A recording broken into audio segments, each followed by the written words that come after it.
We're in today with the legendary GTX 970. This is a 2014 video card with 1664 shaders. It's got 3.5 gig of VRAM, running at 1051 megahertz on the core clock, 1753 megahertz on the memory clock, 256 bits bus with DirectX 12, and today we're gonna pair it up with this E5-2699V4 with 22 cores and 22 threads with hyperthreading disabled. This is a very legendary video card, and the best thing we can do with that 3.5 gig of VRAM is to just jump in a couple of games and see how it holds. Let's go. The most important thing about this video card is that I'm on high details. High details with this video card with no Fidelity FX turned on. I got 3.2 gig of VRAM utilization, maximum core load. The temperature on this is 74. I have to find some high-end thermal paste on it because my thermal paste is not working with this video card. It's keeping the video card very hot, and I have to find some high-end one that has a better conductivity in this situation. Very interesting performance this video card has. I was never in doubt with it since the day I bought it. Nice performance in this situation in Counter-Strike. It's got some nice FPS here. You need to understand that I'm on high details as a preset without any upscaling. This is important because majority of the time, if you're interested on delivering nice FPS, a video card like this can actually offer you that. It's capable of delivering if you lower the resolution and the details in this case, and you will have the best performance in Counter-Strike. Even today this video card can still deliver the FPS. It's holding pretty well. You can actually see that the CPU and the computer itself doesn't have any problems. 9.5 gig of system RAM utilized. The CPU it's got nearly to 60% load with 38 degrees. I mean, the whole situation here is perfect because the video card shows you that it's capable of giving you high-end FPS in this situation. I love it. I love this performance this video card is offering in this case. This is an awesome performance this video card is offering in Dota 2. I'm actually surprised this performance is with this video card and this computer. I got 1080p with maximum details in this case. I can see that it's performing really well. This is what I'm expecting from this computer. I love this performance, and everything about this is actually fantastic. There is no question when it comes to utilizing this video card in this game, because with maximum details you can actually see it's barely stressed. I got 80-90% load on the video card core with 2.1 gig of VRAM utilized. The temperature is around 78 degrees, but I'm actually interested on actually maxing out the fan, because in this game I managed to put it around 90% fan speed. Let's see if we can max it out. It's very important to keep the video card cool, so in this case with 76-77 degrees on the video card, it's on the limit. 79 it's on MS Afterburner, the cap in which the video card is going to be underclock in order to keep that temperature. So let's say if it's reaching 79 degrees the video card in this game, the core on the video card is going to be lower in order to maintain that temperature. But here you can actually see with 100%, because I maxed it out now because I didn't want to keep that 77 degrees. I got 73-75 depending on the load on the video card. 120 FPS on average. I will say this video card actually performs really well.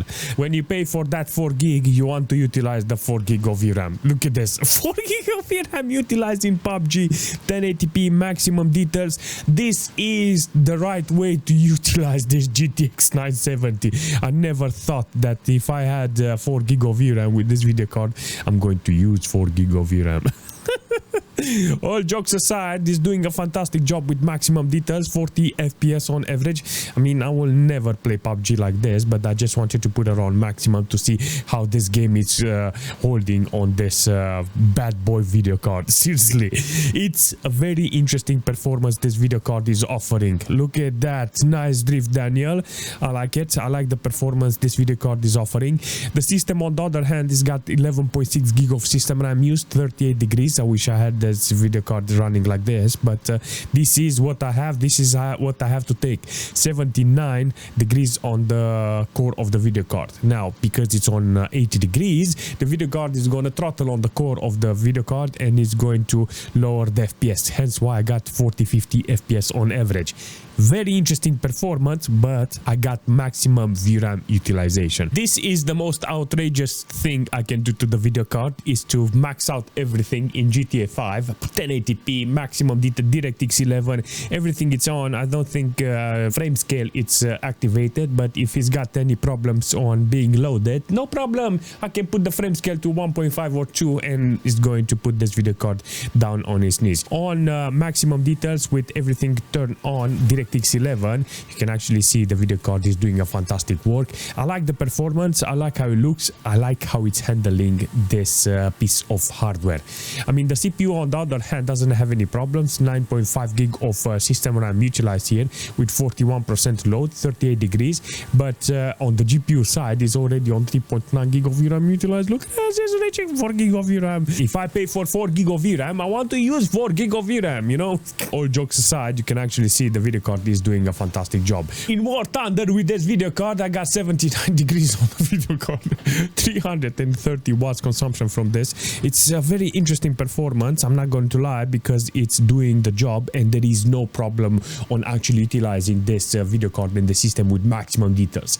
This is what I need. Games like this, War Thunder, 3.2 gig of VRAM utilized, 80 degrees on the video card. In this situation, you can see that I got good performance in the game on 120, 130 FPS on average with this video card. The system doesn't have any problems. 30-40% load on the CPU side with 38 degrees. That is not a problem there. Only on the GPU side with 80 degrees. Very interesting. The only thing I can do if I'm interested, I can limit the temperature, but I will lose the core speed in this situation. I know this video card can take this temperature, so I will not complain here, but all in all, I'll take this. There is a cinematic mode, but I don't like that mode. I don't know why, but I don't like that preset. Seriously, high details is the best in this case, and I really like how it's working. But in Cyberpunk 1080p low details, I got 45 FPS, 47 FPS with this video card. Last time I was here, I got better FPS. Ah yes, no fidelity FX, no upscaling, no nothing. This is the raw performance I get from this video card on low quality. There is no upscaling. It looks fantastic. You can actually see it's not upscale, and I got horrible frame time here, 21-26. It's only 2.6 gig of VRAM utilized, but I'm 100% sure that if I use fidelity FX, I'm gonna get better FPS. FSR3, look at it. Frame generation 100 FPS. I got I can feel it a little, you know, the FSR, but it doesn't matter because I got 100 FPS. It's okay in this case. You can actually see if I move too fast, you can see some artifacts here and there, but it doesn't matter. I think that if I put from performance to quality, I will get even better quality and almost the same performance. I think this is something that you can adjust yourself in order to get the best out of this hardware. In this case, you can see with the 970 there is a chance you can play Cyberpunk because they managed to put a lot of options in order to run with old hardware. Old hardware 2014, seriously. TSR activated with frame generation, and I got nearly 60 FPS on average. Look at this, 60 FPS, 3.9 gig of VRAM utilized. I mean, it feels very slowish with 14 ms in this case. I got 71 degrees on the video card, but it's got 95% load on the core of the video card. It's utilized, it's not utilized. I don't understand it because it's got only 125 watts consumption. I can feel the details in this case that is frame generated. 300 watts consumption from the whole computer.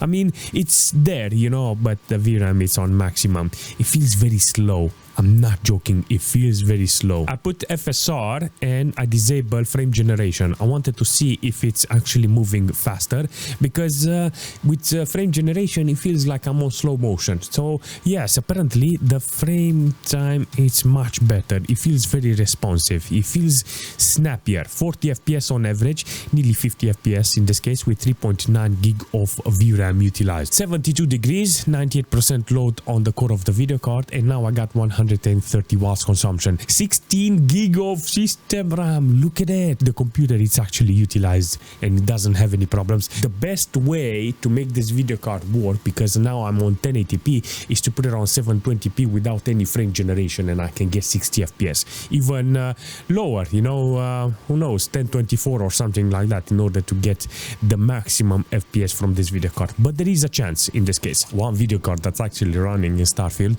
Hopefully it stays here it doesn't crash. I got the FSR generation here with 1080p with low details. I have to put here on display dynamic resolution off. It's very rough, the edges. Let's put sharpening on 20%. Let's see, how does it look with sharpening?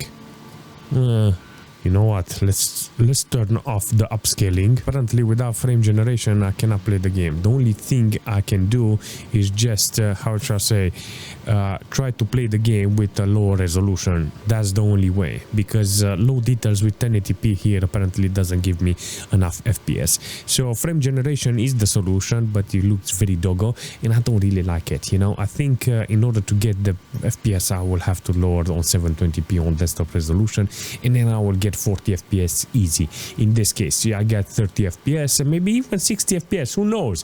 But in this situation you can see that 30 FPS with this video card without any upscale, it's not possible. I want to point out that if you want to play new games with a video card like this, it's impossible, seriously.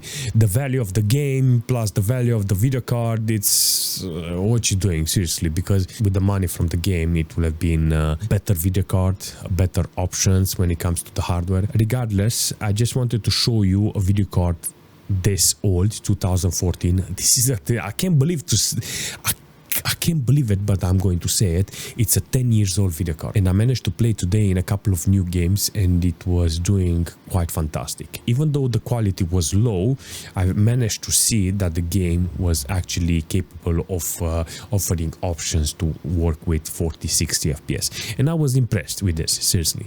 Majority of the time I will use a video card like this in older games that was designed for a video card like this. I will take this 970 as a daily driver without blinking, because most of the games that I want to play on this will be actually fantastic. I will never play with maximum details. I will put low to medium details, maybe 900p on this video card, and I will in the future I need to find a proper thermal paste, because it's, you managed to see today, even with actually recently the thermal paste, and it was like, nah, I'm not having it, seriously. 80 degrees on it.